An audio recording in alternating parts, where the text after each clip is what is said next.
Welcome back. We went to our local car show and there was a flea market. We saw some Ryobi tools, and you know that I have several tools in Ryobi. I started back when they were blue. When I was a corded guy that decided to try corded or cordless tools. And Ryobi, I was gifted one of the master sets there. It was, I don't know, 10 tools. I don't recall. Had a radio and everything. And then they changed to green and the batteries fit. So we stayed with the same platform. And they've proven to be a good homeowner, sometimes contractor tools if you're gentle. Well, at this car show, they had the flea market. They had several tools. In the previous video there, I got this chop saw stand, quick stand. Here they also had a table saw. They had some 4-volt tools. Well, I asked individual prices and they were kind of all over the place. And I looked up the prices at the Home Depot, and so I knew where to come in at, realizing that I don't get my 3-year warranty if I purchase them considered used. Somebody else had already purchased them. But most of these come with a 3-year warranty, and because they're new, I wasn't too concerned about it. The only thing missing on this one is the box was open, somebody took the battery out. Not a big deal, I got a bunch of batteries. Let's open this up and assemble it. I'm sure there's some assembly required, and give it a test. This is a small job site saw, so when I go to work, I can throw it in the truck, it fits. Right now, you've seen in some past videos, I have a Cobalt, and it's a job site saw, 10-inch, and it works pretty good. My complaint on it is if you don't use a vacuum cleaner, the exhaust port, dust chute, plugs right up so bad that it blows dust in your eyes every time you run it, and it'll fog you right over. But it's pretty accurate. It works okay. It's just huge to put in the truck. I have to take the enclosed trailer with me. I want something that can fit in the back of the truck here, take it to the job, and you do it for some smaller items. This will rip 12-inch, and it says it's got a steel frame, and I'm sure it's not all steel, but we'll open this up and see if there's anything missing. Usually there is. We got some parts here. The bag's already open. Let's see what's missing. It might just be a little bit of hardware. I did a package deal with a guy and bought all the Ryobi from him. And this sells for $339 plus tax. Be about a $400 bill. And I did not pay that. For sure. Oh, we got a push stick. Ryobi push stick. That's nice. Got instructions. Your warranty. Your pawls on your blade guide. I hate using them because I can't see through them. You should always use them. The box has been opened. Doesn't look like it's been taken out though, because all the styrofoam's in there. So here's our rip. I don't see the miter. I really like the miters. I do have a couple old miters from an old saw that might fit right in here. We'll have to see if it's a regular or T-slot. This has a guide with a mark. Aluminum. It's got a couple holes where you can attach a board for a guide. Let's see here. We got a charger. That's cool. It'd be nice if I had a battery. So it's a modern charger. Let's see what else we got here. So I'm ready to pull it right out. Yeah, that's not too heavy. It is. Well, this is steel. That must be the steel frame they're talking about. Keep it rigid, and nothing else in the box, right? But this box isn't damaged. Get this thrown aside and see what we got. We got, a couple blade wrenches. That's good. And then hopefully it's got a blade in it. Let's get this foam out of here. Sure. Foam all over the driveway. I gotta find another product other than styrofoam. So let me get a little pry bar. I'll pop that up out of there. We'll get something here. All right, I want to lift this up on the truck here so I can stand up. Yeah, this has not been used. A little cap for something. Never operate the saw on the floor. Really? I have. Get our stickers off from here. And I can't even see if there's a blade in there. It's hooked to something. Okay, we got bevel the saw and remove the styrofoam blocks. That's why the block didn't come out. I just used a little pry bar, popped up. Between the motor housing and the table prior to use. Okay, there's that. Another safety guide we'll put over here, right? We got the saw has pictures. Shows a blade. Bunch of pictures. So we'll have to take that off and look. Here's your height adjustment. Here's your bevel. The handle's missing. That's probably what this is. Got some hazelnut coffee. Early morning here. Hear the birds. So we got the charger. We got 10 of them. They come in everything. This did not come with a battery. I think they showed a 4-amper. It's got a nice push stick. Instructs we're not going to use yet. We've got our rip guide. See how nice that connects. That slides pretty good. It's not, you know, amazing, but I imagine if you press back, see how it squares itself? Press back as you close. I'm going to check that to make sure how accurate that is. It might be an adjustment. You can tighten them up. And then we got our 2 blade wrenches. We've got our safety system that's supposed to go on there. Let's say we put it on, but we don't.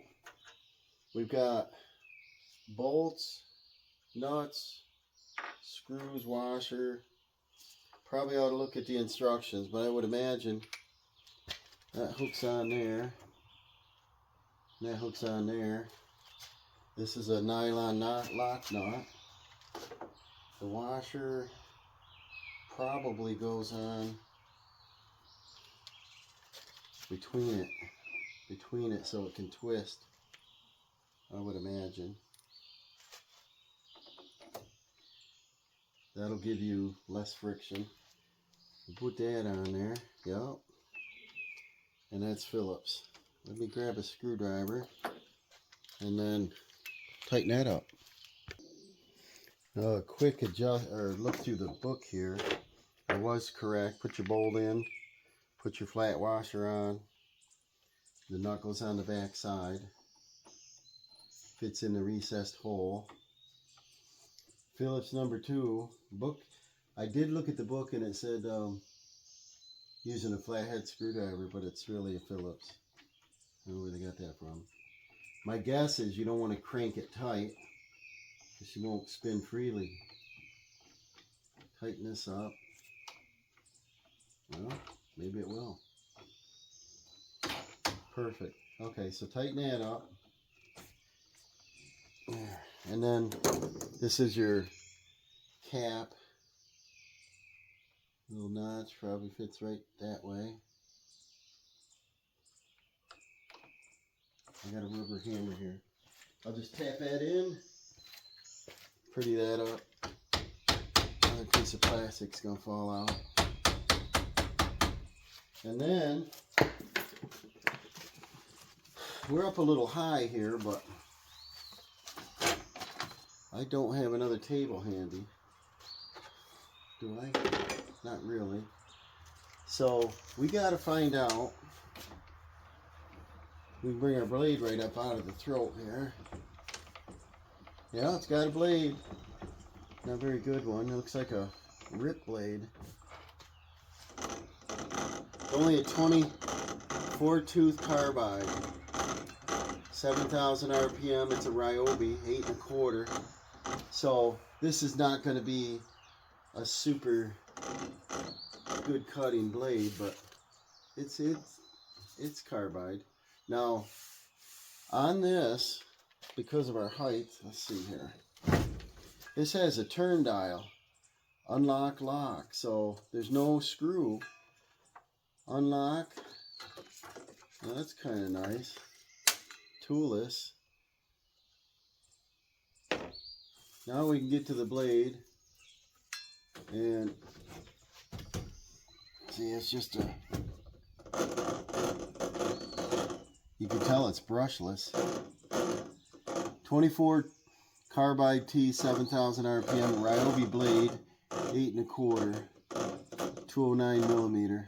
And then right here is your hand adjust to put your guard on.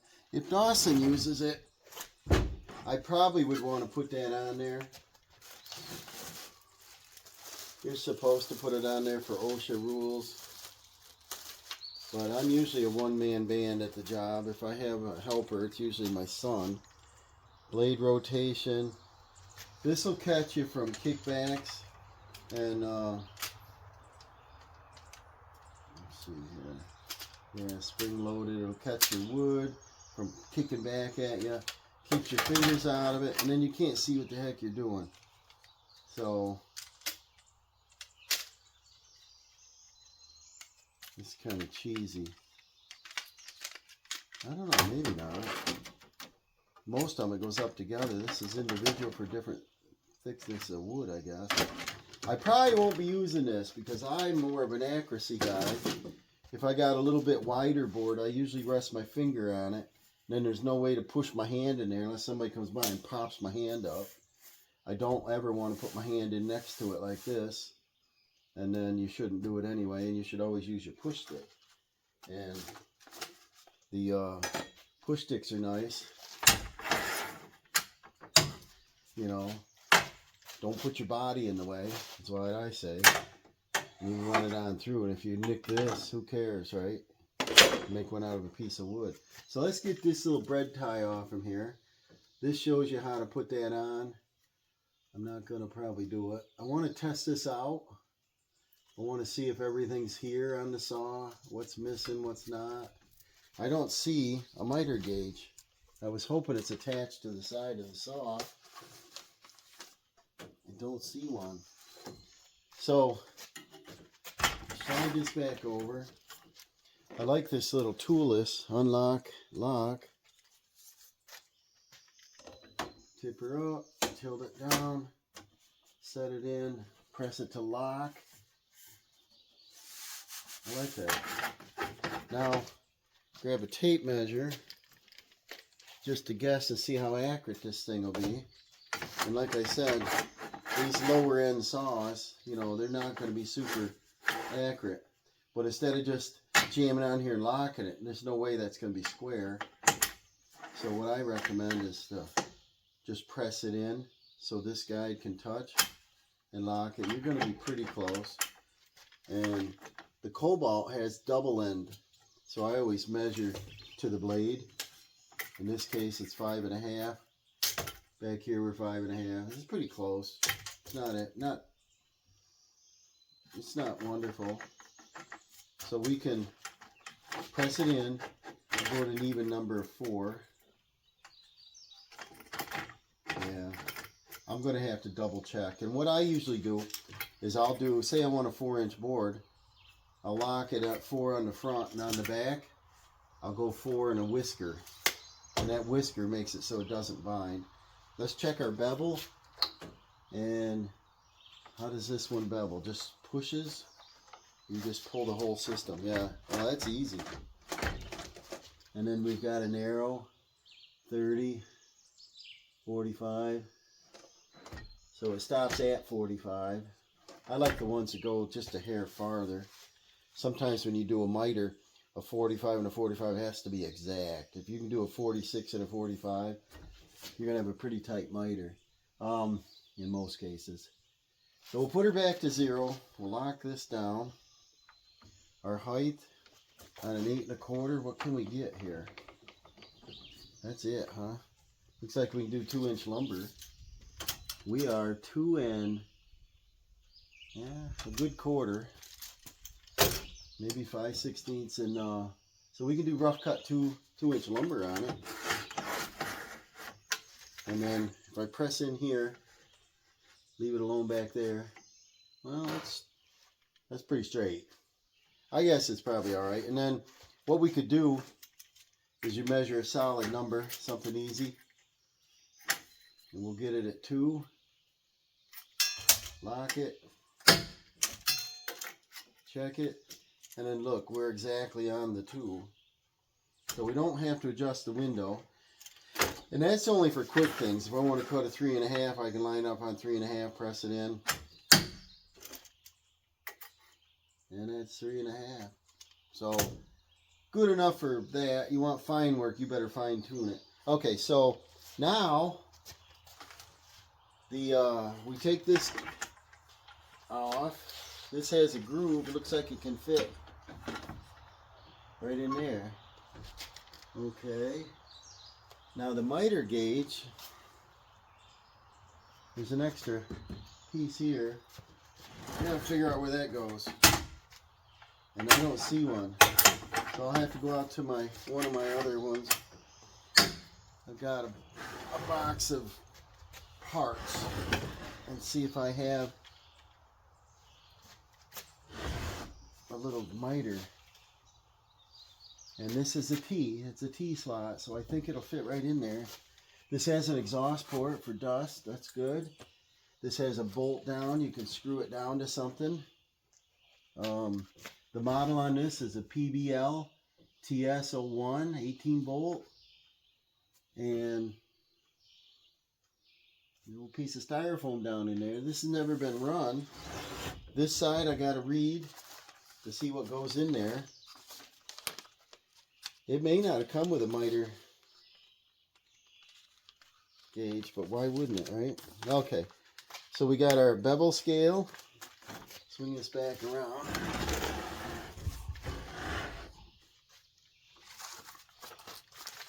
We've got the bevel scale indicator, height, bevel, adjusting wheel, the switch.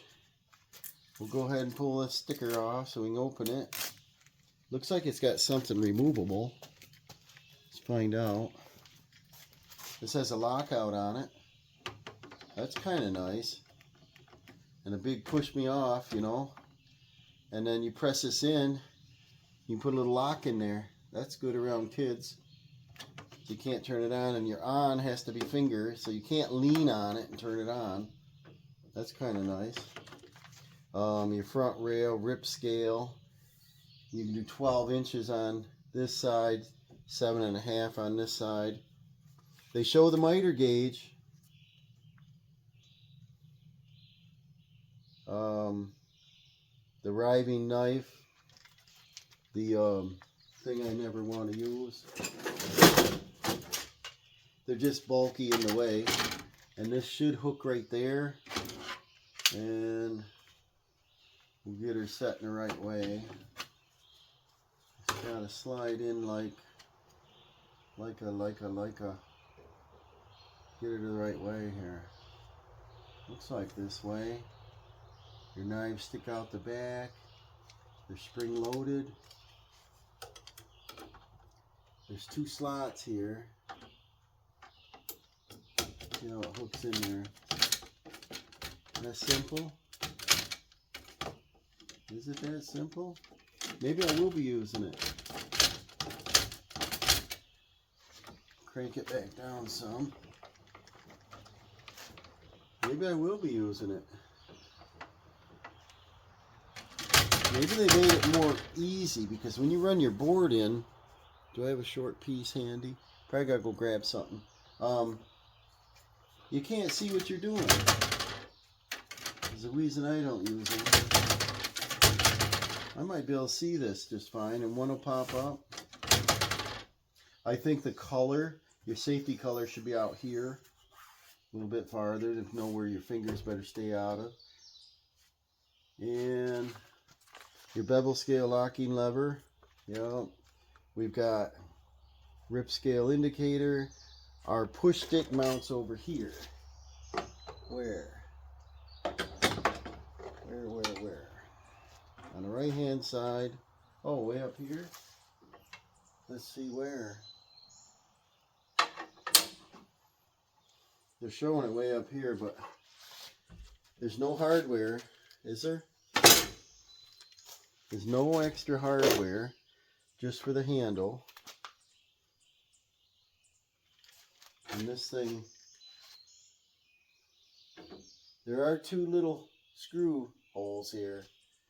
So it must be like a washer and a thing that you can slide that in on.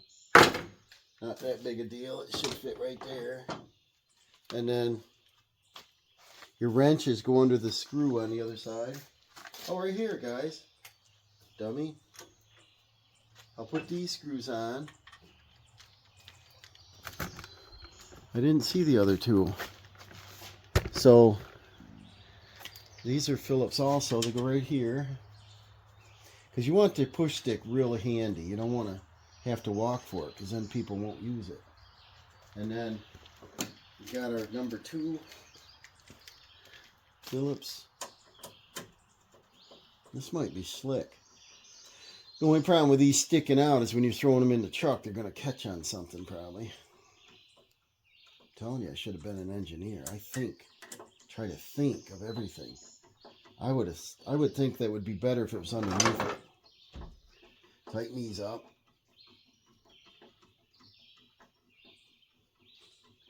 If you want somebody to love your product, make it as awesome as you can. Price is not as important as what you get. Look at that. That just jams in there. So it's quick and easy. Quick and easy, quick and dirty, right? And then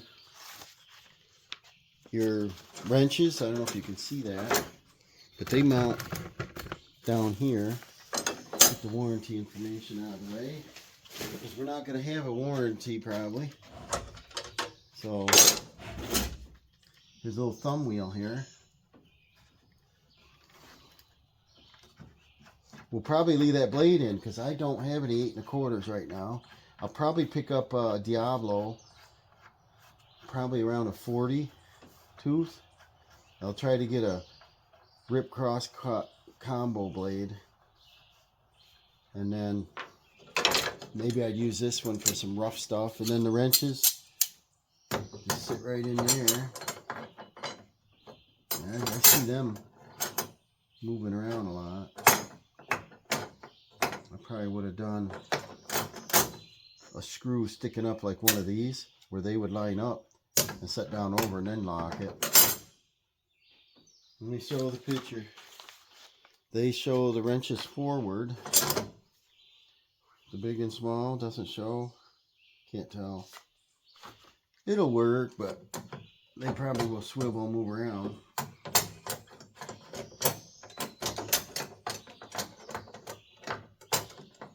Yeah, I won't fit that way.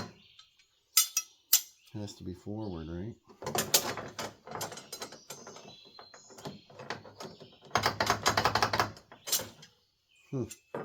They show it forward. Maybe there's a slot back here I don't see.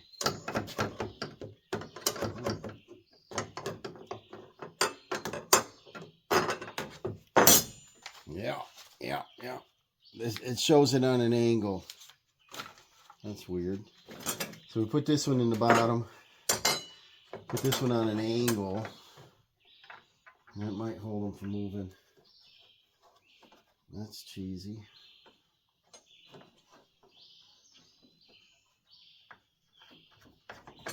Tighten that bad boy up.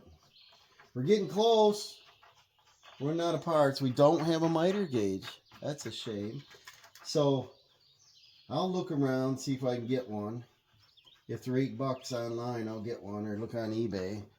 And then I'll see if I think I got a Delta Yeah, this is supposed to sit up there. That's kind of a cheesy way to hold these. I'm going to do something different with that. Even if I do a self-tapping screw sticking up, drill a hole in each one of these wrenches, because these are going to swing out and catch on something when I push it in the truck. They're not in the way of the blade. There's no way to get to the blade, so that's all covered. That's good. And then, are we ready? Let's see here. Anti-kickback. You gotta make sure we got that on there right. Does it stick up that high? It does show it on an angle. These drop down, but they're not flat, so I don't know if it is on there right. And it just comes off by tilt. Nah, it's not. Couldn't be on there right. So this has one pin. Let's see what we got here. Bring our blade back up.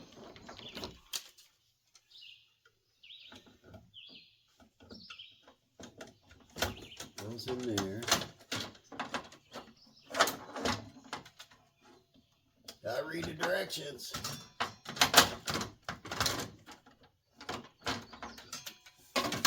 Well, let's read the directions. You don't want that popping off when you're running it.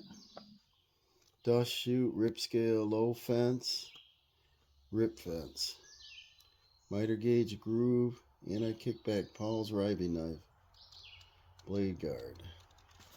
So just the miter gauge looks like it's missing. And I was wondering in here where you put the miter gauge. And they're showing it under there. Yeah. Have to see what it looks like.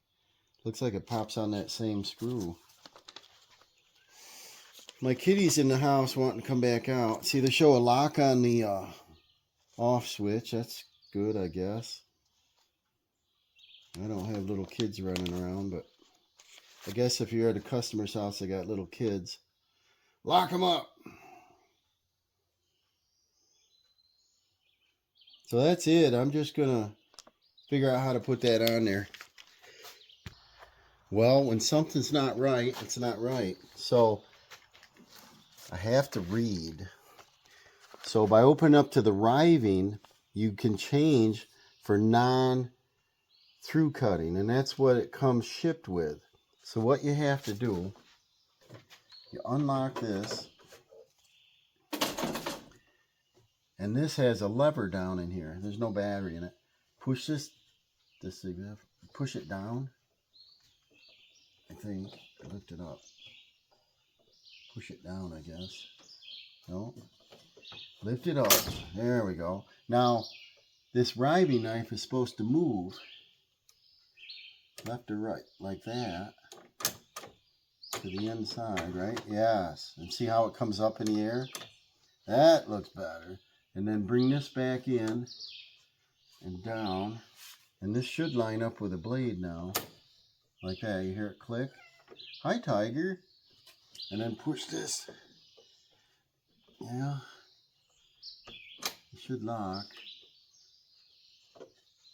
Good read. What do you think, Tig? They're exploring. Release lever unlocked is up. And then release lever locked is straight across. So it's not quite right yet. Should hear a pin lock. That sounded right. That's a little better, right? Is that locked? Definitely don't want this free wheeling around in there. There it goes. That's locked. Now we're straight with the blade. That makes a big difference. So now we'll put our throat plate in. Click, click, lock. That's kind of nice. Now, that's your dinner. So now this should go in much better without jamming on me. It's for non-through cutting. See, it clicks now. Pretty sloppy. I see that hitting the blade sometime. Now let's bring her down. See if that makes a big difference.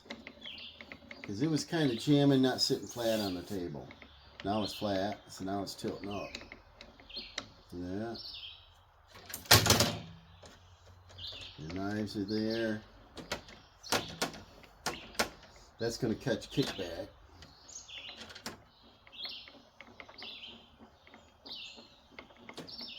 Probably my complaint why I don't like using them. Just because they're cheesy most of the time. They're bent, they don't line up with the blade, it kind of gets in the way. But if they spent more time on this kind of stuff, the safeties, people probably enjoy using them more. That's my opinion. We all can't afford a saw stop. They got the prices up there to, I don't know, 2,000-3,000 more. You can spend $5,000 on one. Who's going to do that? Maybe a school? Us guys can't charge that. Can't buy one of them. Save your finger. Put a hot dog in there and the blade gets locked instantly, goes down. I might be using this because I can pretty much see, you know. I can measure over. I can do my, we're on 0. Probably the only thing I should do is, let's see how off that is. I don't know if there's any fine tuning. But set a square to see if that's 90 degrees. Let me grab a square. I don't know if it'll fit with this in the way. Yeah. I don't see any air.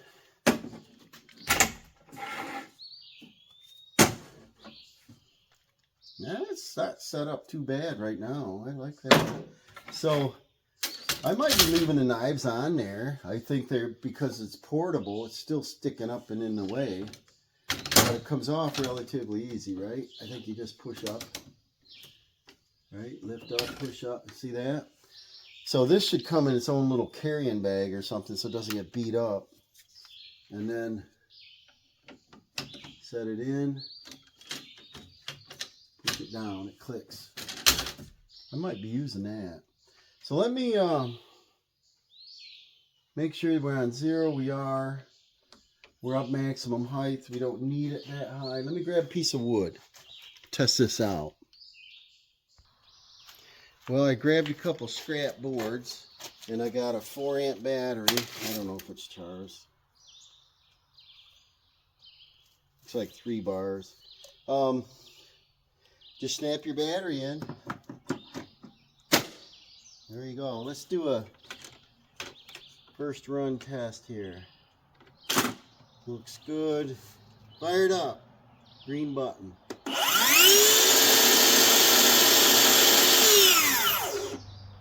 Boy, it's got a brake on it. Stops right away. I like that. When they keep running long, all that sawdust flies up. They say don't run it on the ground. Don't put it on the floor, ground, but I'm gonna, because let's just do that, right? I just don't want the sawdust over there, and I don't want it in my truck. I have a stand. It came on a tool years ago, and almost this size. I bet you this will fit on that. I'm sure I can make it work, and so I might do that and try to do something quick connect if I want to use it on a job site for a while, and then otherwise throw it in a truck to have a portable. But if they say don't use them on the ground, what do you use them on? A table? Set them on a table and they're going to want to slide, so you probably got to screw it down anyway. But we got a 2x2 here. Got some knots in it. A lot of knots in it. That's what you get. So it's 1.5 inches. So let's set this probably without measuring. We'll come into like 1.25 inches. Press in. Should be fairly square. I usually measure. And it's hard to measure with the Ryobi knife on there. It's just, you know, so you don't know.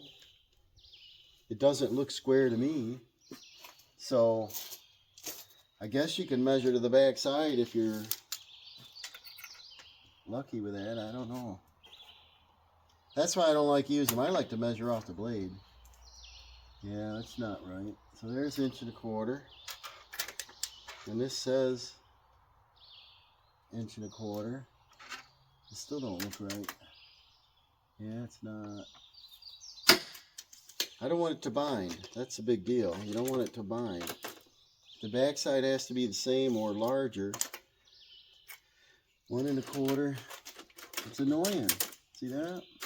Have this up, it's in the way. Have it down, you can't see. Let's try it. Can't do no more than throw it back at me. Fired up empty. Got a lot of knots in it.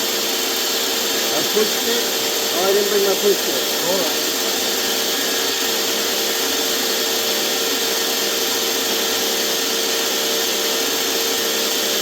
The other thing with the push sticks is you can't see what you're doing with them in the way, you know? Pressure out.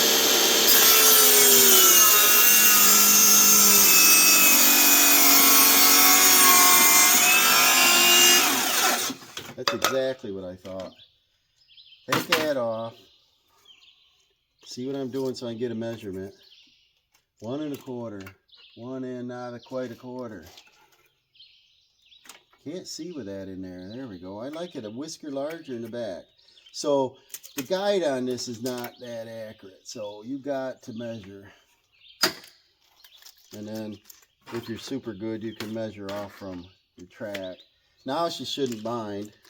I'm going to leave this off. Drives me nuts. Let's do a better cut.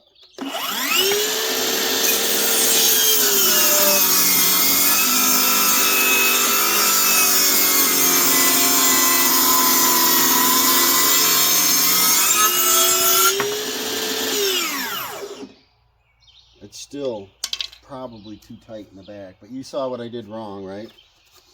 A lot of guys leaves the blade way up, but what I usually do, bring it over, bring it down. If you ever slip, you'd rather cut the skin versus bone, you know? So just have it just above, that's fine. And then the measurement, the knive's in the way to measure the blade, and the knife could be different than the blade, so I don't even like the Ryobi knife in there. 1.25, not quite. Got to have them accurate, or she's gonna cut hard. Let's try this side now.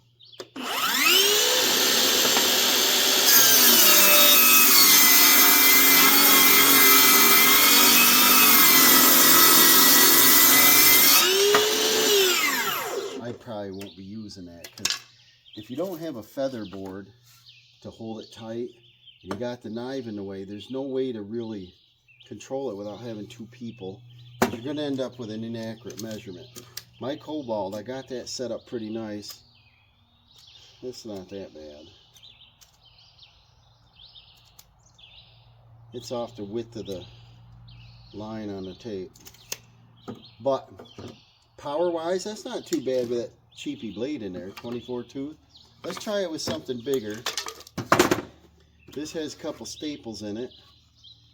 Piece of scrap, booger over here. So let's cut like a 7. It's a 7, that's a 7 and probably 3/8. So let's cut like a 7. Press in and see if that helps me square this up better. Just measure that. Yeah. That says 7. This says 7 1/8. So we're going to adjust that. Let me get a screwdriver. We'll adjust this over. I think shipping, whatever, they don't do all that. So you loosen this Phillips screw. Turn this little piece. 7 1/8. Let's go to 7. Press in. Lock. Slide this to 7. It was off by 1/8 of an inch. So don't go by that. It's just a general idea. 7 and whisker of a line, so that shouldn't bind. Check your depth. Want to be above it. Whisker. We'll cut this off.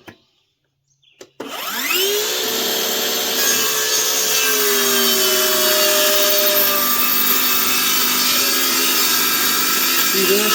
I sometimes just do this.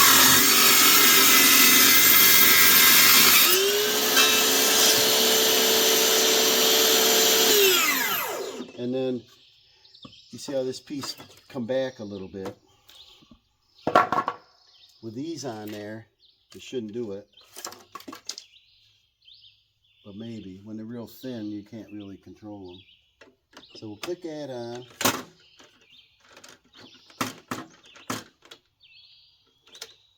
Snap down like that. And then it will slide it over, take another quarter or something off from it. Press it in square. And I think there's probably some adjustment on this. I'll look it up. Just square both sides a little bit.